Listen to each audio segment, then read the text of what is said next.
Улсын их хурлын гишүүдийн л бур болж таарж байгаа байхгүй юу?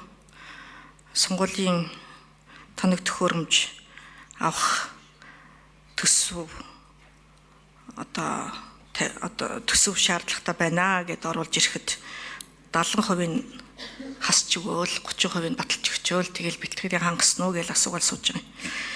Тэгээ яг одоо бас улсын их хурл гэхээсээ ч илүүтэй ер нь одоо шинэ ерөнхий сайд за одоо магадгүй шинэ сангийн сайд нэг төсвийн тодтгол одоо хийхээс өөр арга байхгүй гэдэгтэйгээ нүүр тулж төр хүлээсэн үүргээ хүлээж одоо энэ тавих ёстой төсвүүдээ одоо тавьж өгөөсэй өгөөрэй. Улсын их хурлын бурууч гэж байхгүй засгийн газрын л бодлого шүү дээ. Улаан ногоон Лазарч гэсэн одоо бас яаж төсөв бодлоо хэрэгцээтэй хэрэгцээгүй зөндөөл мөнгө тавьсан шүү дээ. Энэ дээр одоо анхаарч одоо нэг төр хийх ёстой ажлаа хийн байгаа. Энэ аймаг нийслэлийн яг одоо энэ сонгуультай холбоотой тулгамдаад байгаа асуудлын нэг нь бас л дахиад нөгөө нэг улсын их хурлын өөрийнх нь л бур болж таарж байгаа байхгүй юу? Өчигдөр бид үндсэн хуулийн цэцгийн дүгнэлтийг 11 дэх дүгнэлтийг хэлэлцсэн. Яг энэ засаг захиргаа нутаг дэвсгэрийн нутаг дэвсгэрийн нэгж түүний удирдлагын тухай хуулийн 40-р зүйлийн 41-ийн 2 дахь заалт. Үндсэн хуульд нийцсэн нийцээгүй гэдэг маргаан дээр үндсэн хуульд нийцсэн байна. Одоо үндсэн хуульд нийцсэн байна, зөрчөөгүй байна гэдэг ийм шийдвэр гаргасан. Тэгээд энэ 41-ийн 2 нууруу юу юм бэ гэхлээр шатны одоо иргэдийн хурлын төлөөлөгч байж болохгүй гэд заагаад өгснэг бол маргаан үсгэсэн байна. Тэгээд энийг хэн үсгэсэн бэ гэхлээр хоёр шатандаа одоо мэдээж одоо сонгогдсон байгаа одоо төлөөлөгчийн зүгээс л одоо эрх ашиг хамгаалахын тулд энэ маргааныг үсгэсэн байгаа шүү дээ. Ягаад тэгэхээр аймаг одоо орон нутгийн сонгуулийн тухай хуулиар энэ эрх нь нээлттэй байгаад байгаа байхгүй юу? Тэгээ одоо яг яаж ийнү гэхлээр зарим одоо үзээтэй нөхдүүд нь болохоор хിവэрэ аль одоо хуралтай хിവэрэ байгаад байгаа. Одоо энэ хууль нь хിവэрэ байгаа юм чин. За зарим нэг нь бол одоо хүчгүй нэг нь бол аль хизээний одоо хүчингү болгогдоод нөхөн сонгуул зарлагдаад явчихсан. За дунд нь байгаа нөхдүүд буюу одоо яг энэ 15 хүний бол одоо энэ давхар сонгогдсон 15 хүний нөхөн сонгуул нь бол одоо энэ 6 сард зарлагдах юм байна. За цаана давхар гэхдээ үлдсэн байгаа нэлээд хэсэг бас хүмүүс байгаа юм байна. Одоо үзээтэй байгаа тий. Тэгэхээр энийг одоо яаж шийдвэрлэх вэ гэдэг ийм асуудал байгаа байхгүй юу? Тэгээд энэн дээр одоо үндсэн хуулийн цэцгийн шийдвэрийг бид нар хүлээгээд авчихсан юм чинь хууль тогтоомжийн тухай хуулиар тавигддаг шаардлагуудыг биелүүлэхгүйгээр зүгээр богино хугацаанд энэ хуулийн зөрчлийг арилгаж болох уу? Үгүй юу?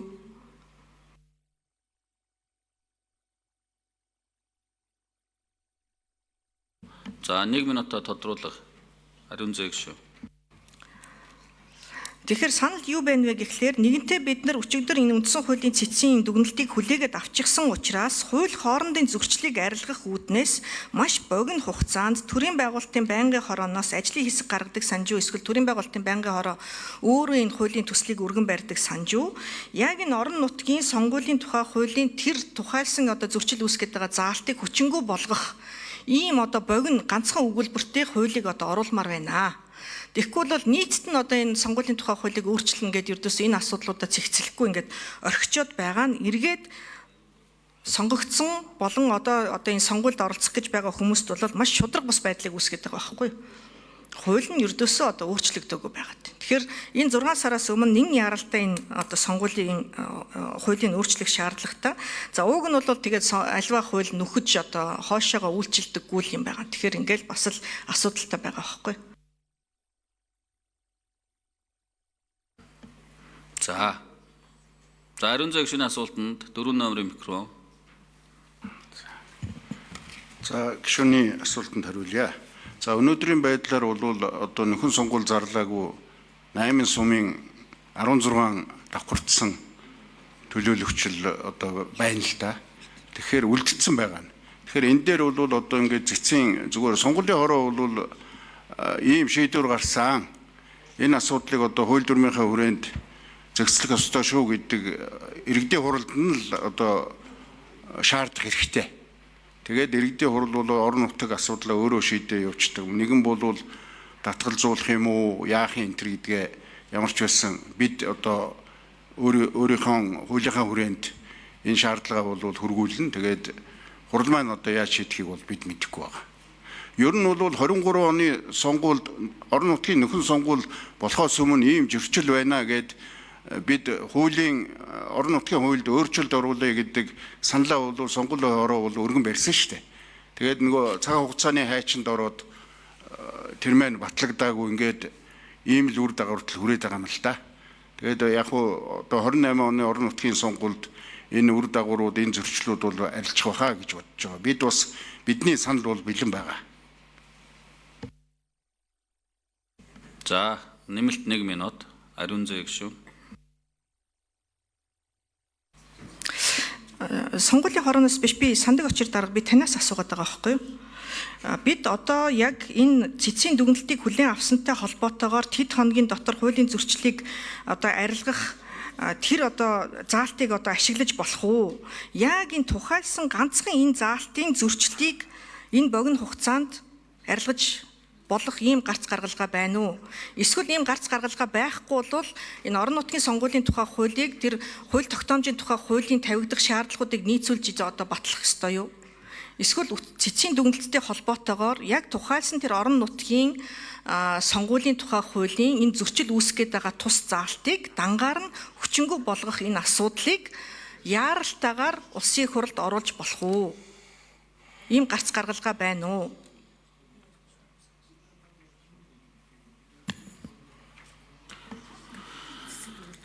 Цэцгийн дүгнэлттэй холбоотойгоор яаралтайгаар гэсэн бол байхгүй.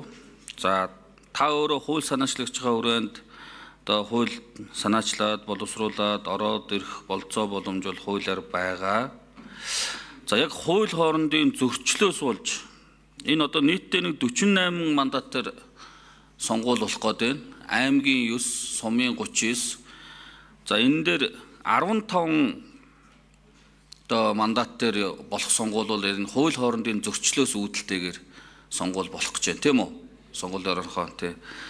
За, 2 аймаг дээр үндсэндээ 13 суман дээр нэг бол аймгийнхаа иргэдийн хурлын төлөөлөгчийг нэг нь сонгож байгаа, нэг нь нөгөөдг нь сумынхаа иргэдийн хурлын төлөөлөгчийг сонгож байгаа.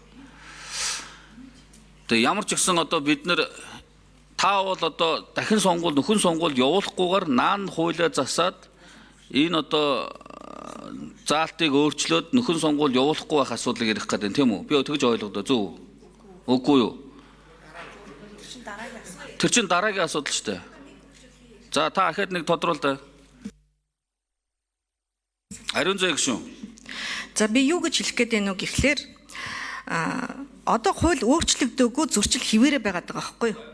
Тэнгүүтээ одоо нөхөн сонгуул зарлах гэдэг байгаа байхгүй юу? Гэхдээ хууль чинь зөрчилтэй хിവэрэ байгаа байхгүй юу? Тэгэхээр эн чинь өөрөө буруу. Ийм учраас би хэдийгээр гишүүний хувьд энийг санаачилж болох боловч гишүүнийхээ хуваар үүнийг хийхлээр хууль тогтоомжийн тухай хуулийг дагаж тэд хоног байршуулаад тэрнээс санал аваад хилцүүлэг хийгээд ингээд удах гэдэг байхгүй юу? Нэгэнтээ бид нар өчигдөр цэцгийн энэ дүгнэлтийг хүлээгээд авчихсан юм болвол тэрнтэйг яг мэдээж нөгөө цэцгийн дүгнэлт нь өөрөө зөрчилтөө байна гэж дүгнөөгүй ч гэсэн зөрчилтөө гэж дүгнэх юм бол бид нар нэг энийг одоо арилгах ёстой болчих шүү дээ, тийм үндсэн хуулийн зөрчилтөө гэвэл. Гэтэл энэ үндсэн хуулийн зөрчилгүй байна. Гэхдээ өөр ийм хуулийн зөрчил байна гэдгийг дүгнээд өгсөн учраас тэр агуулгаараа хууль тогтоомжийн тухай хуулийн процедур шаардлагыг одоо авахгүйгээр энэ цэцгийнхаа ажлын хүрээнд энэ орон нутгийн тэр одоо зөрчилтөө байгаа хуулийг өөрчлөөд өгч болохгүй мүү гэдгийг л асуугаад. Ариун зэ гишүүн энэ шүү дээ. Нэгжийн хуулийн хоригдсан заалт чинь бол үндсэн хууль зөрчөөгүй гэж гарсан шүү дээ. Үндсэн хууль зөрчөөгүй.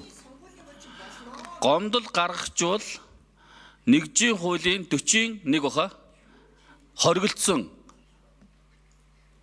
Орон нутгийн сонгуулийн хуулиар нээлттэй байсан. Тэгээд гомдол гаргахжуул цэцдэр энэ хоригдсан заалт, нэгжийн хуулийн хоригдсан заалт үндсэн хууль зөрчсөн гэдэг маргаан үүссэн байхгүй юу?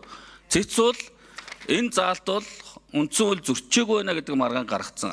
Сонгуулийн хуулиар зөвшөөрөгдөөд тэрний дагуу нэр дэвшээд давхар сонгогдсон. За, тэгээд тэрийг бид нар сонгуулийн хуулийг одоо нэгжийн хуультайгаа нийцүүлж өөрчлөх асуудал цэцгийн дүгнэлттэй холбогдуулж гарч байгаа. Зайлшгүй. Тэгэхгүй 2 хуулийн зөрчил үүсчихэд байгаа шүү дээ. За, тэрийгээ тэгээд засаад явах нь бол бид нар их хурлын үүрэг. Орон нутгийн сонгуул. Одоо гэхдээ хүчин төгөлдөр мөрдөж байгаа хуулиар сонгуулийн бэлтгэл ажлыг хангана. Одоо 4 сарын хэднээс үлээ хэсгийн орнуудад 12-наас худаад хэсгийн орнуудад байгуулад явах учраас цаг хугацааны хувьд бол боломжгүй байгаа. Одоо бид нар хизээ хуулиа өргөн барь санаачлаад хизээ улсын хурл оруулаад ингээ явах гэхээр 12-ны дотор бол амжихааргүй байгаа. Тийм үү? Тийм учраас энэ сонгуулийн нөхөн сонгуулийн юмнууд бол тэртээ явдгаараа явахаар аргагүй болж байгаа. Гэхдээ бид нар энийг сонгуулийн хуулиар засахаас аргагүй байгаа шүү дээ. Ер нь бол засах ёстой.